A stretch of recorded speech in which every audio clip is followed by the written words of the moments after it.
Welcome to TradeTheMBI.com. This is John's reports for the 19th of April.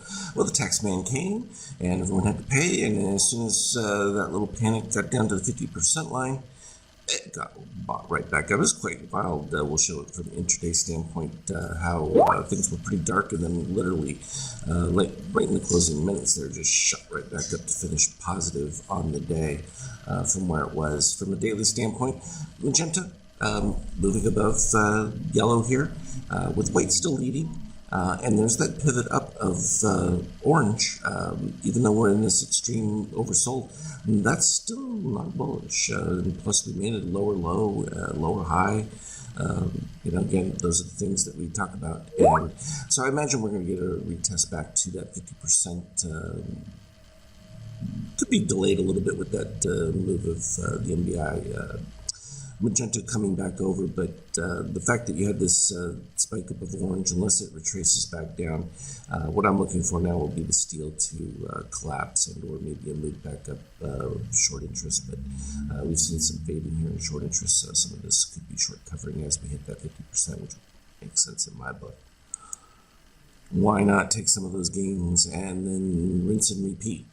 From an NQ standpoint, likewise, similar situation, same weakness, a little bit stronger from a steel dipping below, negative 43, negative 47, the orange right here on the DOC, so that's also a little bit weaker than one would expect, and it did not have the move above the red line that we saw from the S&P, so clearly that's the divergence. There's just a bit more weakness in the NASDAQ than there is in the S&P, and some of that's the value rotation. The continued troubles of the euro, they're doing what they can to try and hold on.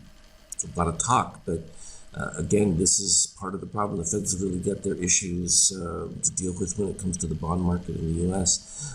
Because it's literally collapsing out of control. So they really don't have a whole lot left to try and spare to keep the euro from diving. They did a good job here trying to keep gold down. Again, you can do that with the paper markets. It's still going to be interesting.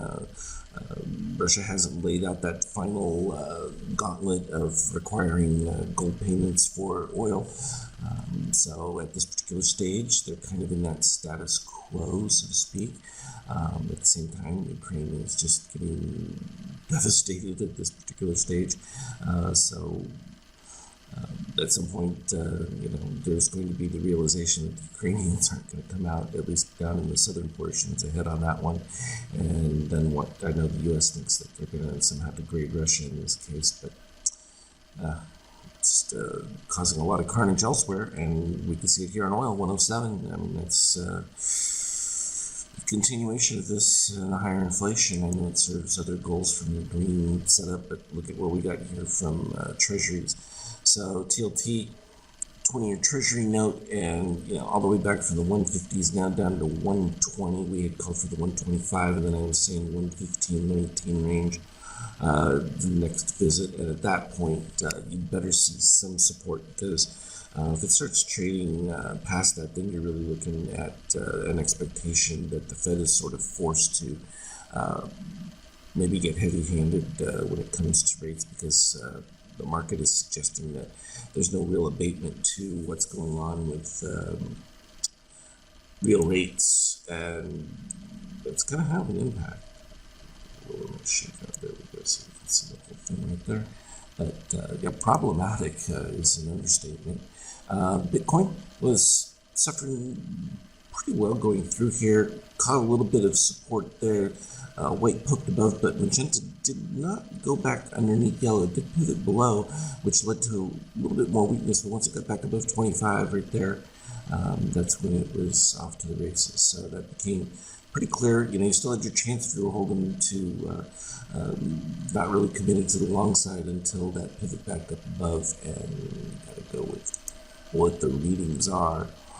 From an ETH standpoint, again, big sell.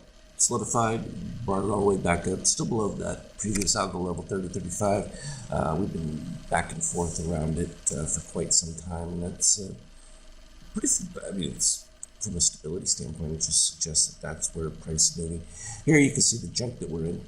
just this back and forth where we're getting the buy setups just a fraction early and then selling out before the turnarounds. It's just a mess as far as consistency goes. This was the end of the day. This is what was interesting about it. We had the spike up, faded all the way back down to the previous algo level. When we started this last rise, it was all in positive extremes. Fine, came across. Started to break down here with the pivot NBI below at 25 level. And just beautiful cascade. Went all the way back down as the white NBI stayed above here, all the way to 0. You can see the orange stayed in the zone. And then orange dipped right as we were making lows. And it was like, oh, look out. And made a secondary move.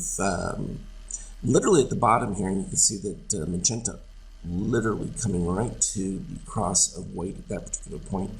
Literally, you could take the next bar if it was clean, and in this case, the next bar moves you with DOC cyan underneath green, green riding over, beginning of the shakeout improvement, shakeout yellow over magenta, everything all turning into alignment for the positive. And the nice thing about it is, from that 4370 range, 65 at the 0 gives you a relatively short stop parameter, and then it just means that you can just allow it to go. And then that was just straight up and in really no time at all.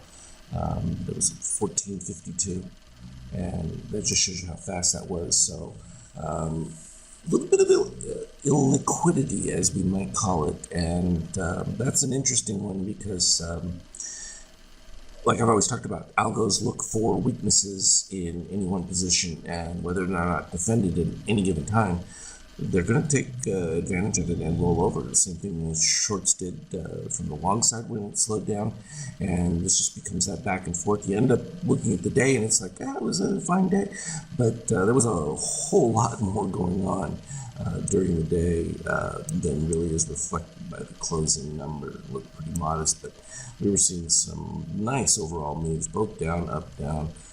I just think it's ideal. It's one of those where it just starts to keep you busy, and then you just got to kind of sit there and wait until there's this turnaround. And you're like, okay, can I cover a decent spot there? And sure enough, when that pops back up above, it's like, oh, take it to the other side, follow that for as far as it'll take you. Do the same thing, rinse and repeat over and over again. That was a lot of points when you look at the range on it. So just a couple of those, and you're looking at 50, 100 point days, and everyone else is thinking the market only moved 15 points. And it was significantly more than that. As always, though, I will continue to update you on the Skype chat. Trade well. We'll talk to you later.